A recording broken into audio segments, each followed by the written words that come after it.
menang 1-0 atas Myanmar di partai perdana. Tetapi Indonesia belum meyakinkan kalau memang targetnya minimal sampai ke final dan ya bisa meraih gelar juara untuk pertama kali. Semua rekan sahabat Rai Soccer TV selalu setia bersama Bung Yes. Dan jangan lupa like, comment, and subscribe.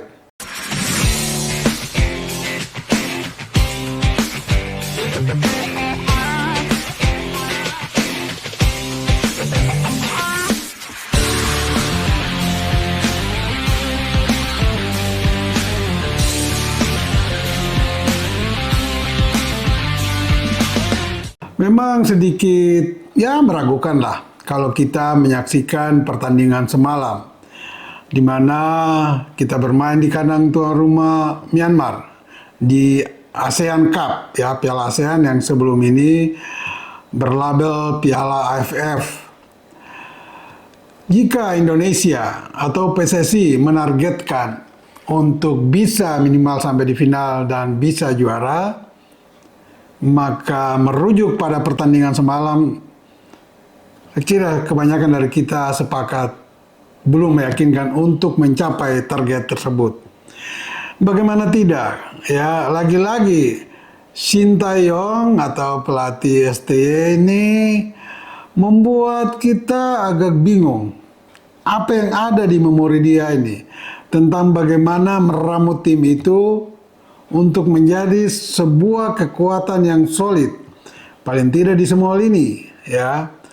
Dan dia sudah sering melakukan itu di tim senior. Dia alhasil kita tahu semua, hanya baru meraih 1 kemenangan di tim senior. Apa itu yang dilakukan STY?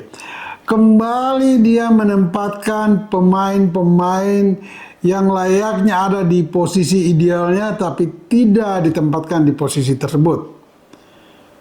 Hampir semua, atau boleh dikatakan pemain-pemain senior yang kemarin ikut di kualifikasi Piala Dunia, katakan saja ya, Muhammad Ferrari dari Persija, Asnawi Mangku Alam dari Port FC Thailand, kemudian Arhan Pratama dari Suwon FC, kemudian Marcelino Ferdinand dari Oxford United. Mereka ini tidak ditempatkan pada posisi aslinya. Kita dibuat bingung ketika melihat line up. Ya, ada nama-nama sebagai starting line up itu ada Muhammad Ferrari, ada Marcelino, ada Arhan Pratama, sedangkan Rafael Strike dan Asnawi Mangku Alam dicadangkan, baru dimainkan di babak kedua. Namun yang mengherankan, ya, Muhammad Ferrari diposisikan di bek kanan, di jantung pertahanan ditempatkan Kadek. Ya, di kiri ada Doni Pamungkas, bek kiri. Di mana Arhan Pratama yang posisi aslinya di bek kiri justru bermain di gelandang kanan. Kemudian bagaimana dengan Marcelino? Marcelino yang biasanya bermain dari, kalau dia pakai 3 depan, Marcelino ada di sayap kanan. Ya, tetapi kemarin atau semalam Marcelino dimainkan sebagai gelandang menyerang. Sekaligus juga terlihat dengan pengalamannya mungkin Sintayong mau mengoptimalkan kemampuan individu Marcelino sebagai pengatur serangan sehingga dia dimainkan agak ke dalam, kali ini tengah. Tidak langsung berduet dengan Hoki Caraka di depan. Dan dia bermain di gelandang kiri. Bahkan di babak pertama dan maupun babak kedua terlihat ketika dia mencoba melakukan aksi individu, menggalang kerjasama dengan rekannya dari sisi kiri, benar-benar dia ada di posisi kiri, di blok kiri. Ini bagaimana mungkin seorang STY melakukan hal-hal seperti ini kembali? Ya, secara umum menurut saya ini ada sesuatu yang salah dengan memori STY ini. Walaupun dia pelatih hebat, tapi jelas ini blunder. Blunder dalam arti kalau dia masih melakukan itu lagi, tim ini tidak pernah akan solid. Karena pemain-pemain yang tidak dimainkan di posisi aslinya ini tentu mengurangi kapasitas mereka, daya juang mereka di lapangan.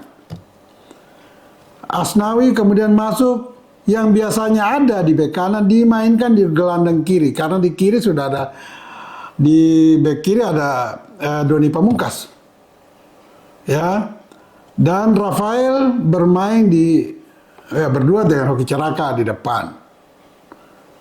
Sungguh ini membingungkan. Jadi secara keseluruhan pun, ya, secara keseluruhan di babak pertama, ya, terutama sampai dengan 30 menit, kita terlihat bingung mau bermain seperti apa. Pemain-pemain tidak punya determinasi, ya, pergerakan tanpa bola pun tidak kelihatan bagus. Ketika menyerang pun tidak terlihat mereka mengisi space-space, ruang-ruang yang kosong untuk menerima bola-bola yang matang. Umpan-umpan yang dilepas pun ya asal-asal saja. Sehingga Myanmar yang sebetulnya sangat tidak menonjol bisa melakukan determinasi memotong umpan-umpan dari pemain kita. Di babak pertama kita nyaris tidak punya peluang. Ada sekali Marcelino mencoba melepaskan syuting dari luar kotak penalti, mungkin sekitar 20 meter, tapi bola melayang jauh di atas mister gawang Myanmar. Justru di babak pertama Myanmar mendapat satu peluang yang bagus, tapi sayang tembakannya membentur gawang Indonesia. Gawang yang dikawal oleh pemain dari Liga 2 Bekasi City, yaitu Cahya Supriyadi, ya. Ya, secara keseluruhan Cahya ini tampil ya tidak mengecewakan, ya. Itu juga mungkin karena tekanan dari Myanmar tidak selalu, ya, tidak kontinu, sehingga Cahya yang sekali-sekali mendapat tekanan ya bisa konsentrasi penuh untuk mengawal gawangnya. Nah, kembali lagi di pola permainan strategi kita, ya, dengan pola yang dinamis, yang fleksibel, paling tidak 3 belakang sudah paten itu. Hanya posisinya, ya, Kadek di center back, kemudian di kanan Muhammad Ferrari, di kiri ada Doni Pamungkas. Nah, ini bisa berubah ketika kita ditekan, ada 2 back itu bisa turun menjadi 5 belakang. Nah, tetapi pola asalnya 3-4-3. Nah, di lini tengah ini karena sampai saat ini STY dan timnya tidak bisa menciptakan, membuat pemain yang bisa menjadi jenderal di lapangan tengah, menjadi otak permainan bagi tim Indonesia. Ya katakanlah kalau memang mereka ini under 22 ya harus dibikin dong. STY tidak bisa menerima 100% pemain yang sudah jadi lewat kompetisi. Lewat EPA misalnya, Elite Pro Academy di Liga 1 atau Liga 2. Tidak mungkin, dia harus menyulap pemain-pemain yang mungkin sudah jadi 60-70% ya di klub. Nah, untuk meningkatkan sampai ya paling tidak 80-90% itu harus dilakukan oleh STY. Dia jangan sampai memosisikan diri sebagai bos yang hanya menerima bahan jadi. Tinggal dia hanya menciptakan taktik strategi di hari pertandingan. Tidak bisa begitu. Dan ini memang sudah terlihat. Baik di tim senior maupun di tim yang ada berlaga di Piala ASEAN ini. Permainan sangat tidak meyakinkan. Gol pun di babak kedua masuknya Asnawi dan Rafael Strike, juga ada Robi Darwis, sedikit mengubah permainan kita, tetapi tetap saja tidak meyakinkan. Bahkan gol yang diciptakan oleh Asnawi di menit 76 itu tercipta lewat sebuah scrimmage kemelut, ya. Sehingga gol itu ya gol, ya bisa kita katakan gol keberuntungan. Walaupun ada usaha yang maksimal dari Asnawi karena dia bisa ikut naik membantu serangan dari posisinya di blok kiri, dia bisa menciptakan gol di blok kanan, paling tidak di sisi kiri gawang Myanmar.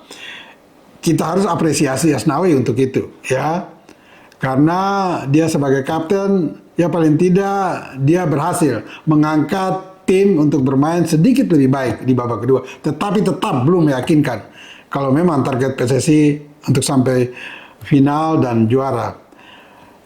Untuk lawan Myanmar kemarin, kalau itu kita melawan, jangankan Vietnam dan Thailand.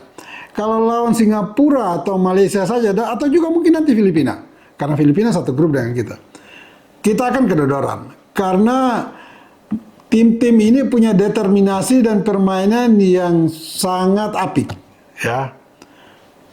Nggak usah bilang Vietnam dan Thailand lah. Malaysia dan Singapura saja bermain dengan didukung kecerdasan oleh individu-individu pemainnya. Nah, di pemain kita belum terlihat kecerdasan bermain bola itu. Kapan dia harus bergerak tanpa bola, kapan dia giring bola, cukup melewati 1-2 pemain, jangan sampai dia membawa bola sendirian. Itu pun kalau dia lakukan, terkadang rekan-rekannya tidak saat bersamaan bergerak. Ya, ini yang membuat tim kita selalu kesulitan ketika mencoba menyerang, membuka pertahanan lawan, dan sekaligus melahirkan peluang. Jadi oke lah, paling tidak Asnawi sudah menjawab ya kepercayaan STY untuk bermain di Piala ASEAN ini. Kalau Asnawi juga bisa menjaga konsistensi permainan, maka bukan tidak mungkin pada bulan Maret di kualifikasi Piala Dunia nanti dia sudah bisa dipanggil lagi. Karena kepercayaan dia berikan selama di Piala ASEAN ini meyakinkan STY. Tetapi kalau di pertandingan berikut melawan Vietnam dan juga Filipina di grup, Asnawi masih belum bisa mengembangkan permainan untuk lebih baik lagi, ya lupakanlah untuk dia ada di tim senior nantinya. Begitupun dengan Rafael dan Marcelino. Katakan Rafael mungkin masih capek ya, dia baru tiba di Myanmar pada hari Minggu, terbang dari Australia, meninggalkan klubnya untuk sementara Brisbane Roar. Mungkin dia masih lelah dan capek sehingga STY memainkan dia baru di babak kedua. Dia perlu adaptasi dan istirahat yang cukup. Nah, tetapi Marcelino lagi-lagi dia belum memperlihatkan kualitasnya. Mungkin juga karena posisi dia yang tidak nyaman, tidak ideal.